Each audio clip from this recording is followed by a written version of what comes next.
in support with Kala Mandir Foundation, a CSR division of Kala Mandir Group. WhatsApp look and feel మార్చుకోవడం కోసం చాలామంది మోడర్డ్ వర్షన్స్ని వాడుతూ ఉంటారు. Official వాట్సాప్లోనే WhatsApp కలర్ని మనకు నచ్చినట్టుగా చేంజ్ చేసుకోవడం అలాగే ఇప్పుడు నేను ప్రాక్టికల్ చూపించబోతూ ఉన్నాను. ఇప్పుడు ఫర్ ఎగ్జాంపుల్ నేను వాట్సాప్ ఓపెన్ చేయబోతూ ఉన్నాను. ఇక్కడ చూడండి, వాట్సాప్ రెగ్యులర్ కలర్కి భిన్నంగా ఇక్కడ రెడ్ కలర్లో వాట్సాప్ కనపడుతూ ఉంది. సో ఈ విధంగా అంటే నాకు నచ్చిన కలర్ని సెట్ చేసుకోవడం జరిగింది. మనం చాట్లోకి వెళ్ళినా కూడా ఆ పర్టికులర్ చాట్ కన్వర్జేషన్ కూడా మనకి పైన బ్యానర్ కలర్ వచ్చేటప్పుడు రెడ్ కలర్లోను, అలాగే కింద వచ్చేటప్పటికి కన్వర్జేషన్ కలర్ నేను వైట్ సెలెక్ట్ చేసుకోవడం జరిగింది.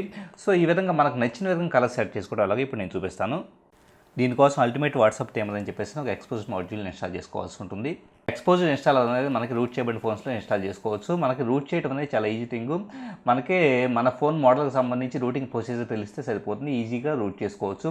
ఈ మాడ్యూల్ ఇన్స్టాల్ చేసుకున్న తర్వాత దాన్ని ఓపెన్ చేస్తున్నాను. ఓపెన్ చేసిన తర్వాత ఇక్కడ ప్రైమరీ కలర్ అలాగే యాసెట్ కలర్ అని చెప్పేసి 2 కలర్స్ అవైలబుల్ ఉన్నాయి. ఇప్పుడు ఫర్ ఎగ్జాంపుల్ ప్రైమరీ కలర్ని నేను సెలెక్ట్ చేస్తున్నాను. ప్రైమరీ కలర్గా వచ్చేటప్పటికి డిఫరెంట్ కలర్స్ని మనకు నచ్చిన కలర్స్ని సెలెక్ట్ చేసుకోవచ్చు. ఇప్పుడు ఫర్ ఎగ్జాంపుల్ నేను పింక్ కలర్ని సెలెక్ట్ చేస్తున్నాను. సో కింద మనకి ఇంతకుముందు ప్రీవియస్ కలర్ అలాగే లేటెస్ట్గా సెలెక్ట్ చేసిన పింక్ కలర్ కనపడుతున్నాయి. సో నేను పింక్ కలర్ని సెలెక్ట్ చేసుకున్న తర్వాత ఇక్కడ నుంచి ఇప్పుడు మనం వాట్సాప్లోకి వెళ్తే కనుక చూడండి, ఇక్కడ నేను వాట్సాప్లోకి వెళ్ళాను. వాట్సాప్లోకి వెళ్ళిన తర్వాత పింక్ కలర్ అనేది ఇంతకుముందు మనం సెట్ చేసిన పింక్ కలర్ అనేది వచ్చింది. ఇలా మనకు కావాల్సిన కలర్స్ని సెట్ చేసుకోవడానికి ఈ పర్టికులర్ ఎక్స్పోజ్ మాడ్యూల్ అనేది చాలా యూస్ఫుల్గా ఉంటుంది. In support with Kala Mandir Foundation, a CSR division of Kala Mandir Group.